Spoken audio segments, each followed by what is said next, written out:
손절을 하신 분들의 결과가 이렇게 나옵니다. 하루에 800만 원, 7,500만 원 수익 낸 가장 큰 원인은 뭐예요? 진입도 중요하지만 그 리스크 관리를 했기 때문에 지금 이렇게 돼 있다라고 여러분들이 이해를 하시면 되겠습니다. 안녕하십니까, 퓨처원 필승 전문가입니다. 반갑습니다. 우리가 고점에서 매도 쳐서 저점까지, 그 다음에 아니면은 비싸게 사서 싸게 사서 비싸게 파는 매매가 파생의 어떻게 보면 전부인데, 우리가 그걸 하는 과정에서 꼭 당하는 게 손실이라는 부분이 온단 말이에요. 그 부분을 극복하기 위한 부분이 우리가 손절이라는 무기를 사용하게 됩니다. 왜 손절을 해야 되는지 그 부분을 오늘 한번 뜻깊게 우리가 공부하는 시간을 좀 가져보고자 합니다. 파생의 이제 활용점정, 우리가 용의 그림을 그려서 마지막 눈동자를 찍는 부분이 가장 중요한 거거든요. 실제 눈이 살아있어야 우리가 큰 일을 하듯이 매매도 마찬가지입니다. 제 기준으로 제가 20년 30년 하면서 이 파생에서 생존하는 가장 큰 무기는 손절이라는 부분을 갖고 여러분들한테 얘기를 할 겁니다. 왜 진입이 아니고 손절이냐, 그죠? 진입은 언제든지 할 수가 있습니다. 근데 이 손절을 한번 안 했을 때는 내 모든 걸 뺏길 수가 있습니다. 그래서 파생 트레이딩은 확률과 리스크 관리가 우선이기 때문에 먼저 손절 자리를 걸고 진입해라라는 얘기를 미리 결론적으로 얘기를 하고 여러분하고 좀 얘기를 해 드릴 겁니다. 왜 손절을 먼저 걸어야 되느냐? 가장 중요한 건 뭐예요? 수익이지만 수익을 담보로 하는 어떤 위험, 그 리스크 관리가 전체의 어떤 판도를 가리기 때문에 그렇습니다. 우리가 수익을 계속 쌓아서 그게 안 됐을 때 한 번에 죽을 수 있는 게 이 손실이라는 부분인데, 그 부분을 우리가 보험으로 그 부분을 커버를 하는 겁니다. 그래서 손절만 잘하면 파생에서 성공한다.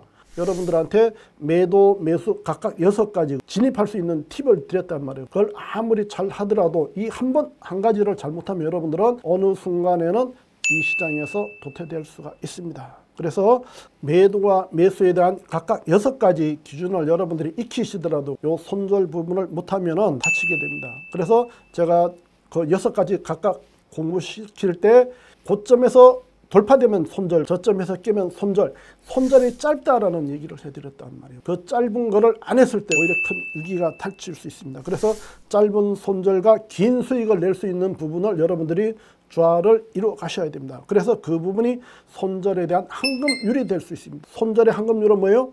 진입할 때 먼저 손절을 걸어라. 이 부분이 여러분들한테 드리는 강한 메시지입니다. 그래서 여러분들한테는 기계적인 손절을 제시를 해드립니다. 우리가 손절하는 방법은 크게 3가지로 나눌 수가 있어요. 시장 흐름에 따라서 거는 거는 고수들의 영역이고, 우리 하수와 중수, 실제 이제 파생 처음 들어오시는 분들은 2가지로 제한을 하셔야 돼요. 그런데 그 제한하는 부분을 제가 결론을 내드리는 겁니다. 기계적인 손절, 즉 스탑로스를 이용해라. 이 부분을 갖고 오늘 여러분들한테 정답을 드리고 나머지 부분을 제시를 해드리도록 할 겁니다.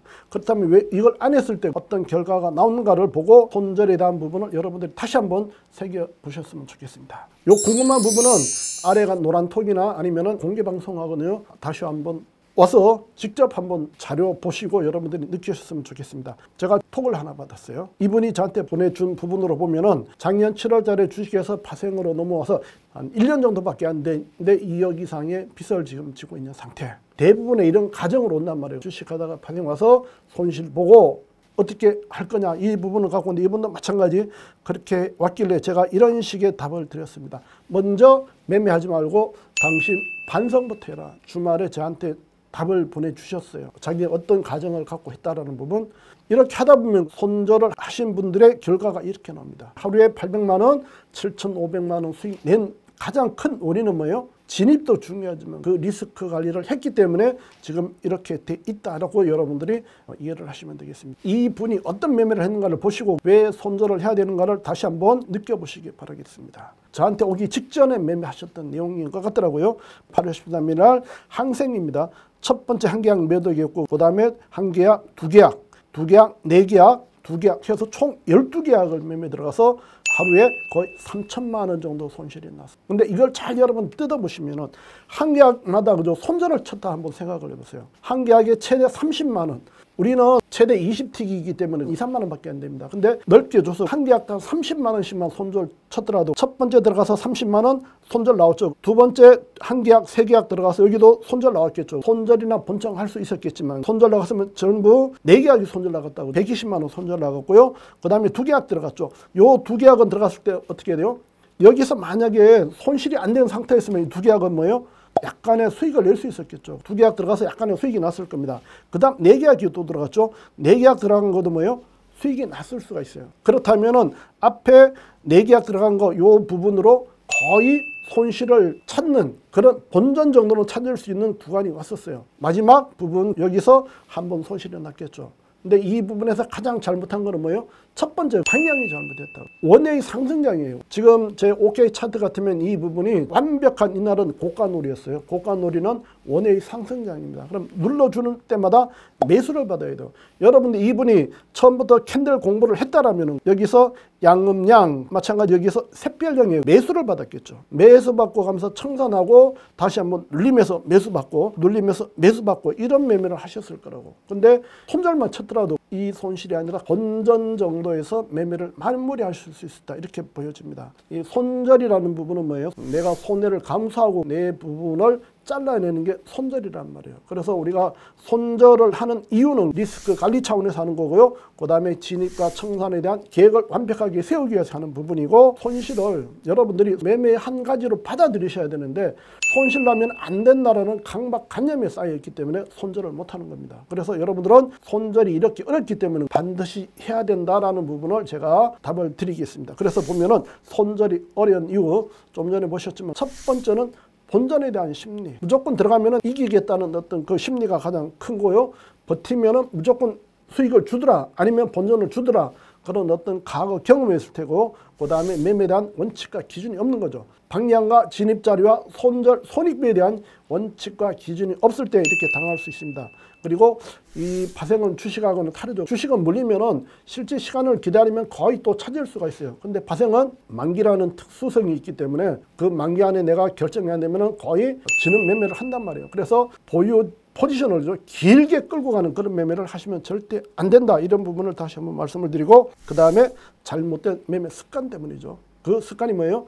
진입과 청산해야 되는 부분도 있겠지만 요 손절 관리, 리스크 관리에 대한 습관이 잘못됐다. 그 다음에 뭐예요? 자, 우리가 손절이 어려운 가장 마지막 부분이 공부 안 하고 그냥 매매하면 수익 난다. 이 생각은 아예 접고 오셔야 되겠습니다. 이 부분은 여러분들이 매매하시면서 거의 100% 모든 개인들이 이런 경험들을 다 하셨을 거예요. 그래서 제가 이분한테 그렇게 요구를 했어요.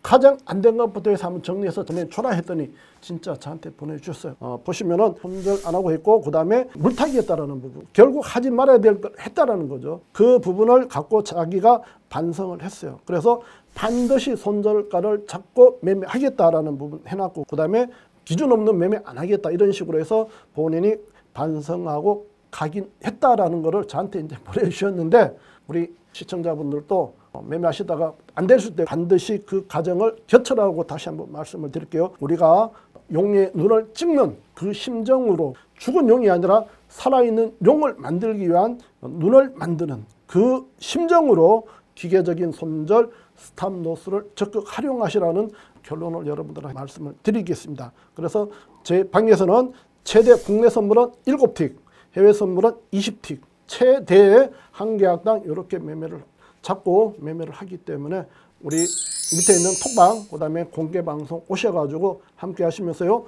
왜 그렇게 하는지 부분을 여러분들이 직감적으로 느껴가셨으면 좋겠습니다. 파생 진짜 어렵습니다. 여러분들이 많은 수익을 내고 싶겠지만요, 한 번에 우리가 훅 할 수 있는 그런 상품이 파생이거든요. 손절 부분 여러분들이 이 환급률을 지켜서 해주시고, 나중에 고수가 됐을 때는 시장 흐름 따라가면서 좀 더 끌고 가고 손절을 늦추고 땡기고 하는 부분이 있겠지만, 그전에는 기계적인 손절로 여러분 것을 지키는 그런 파생 트레이드가 되시기 바라겠습니다. 다음번에는 좀 디테일한 자료를 갖고 여러분들한테 꼭 손절해야 되는 부분을 갖고 다시 한번 각오를 다질 수 있는 그런 기회를 잡아가도록 하겠습니다. 오늘 수고하셨습니다. 감사합니다.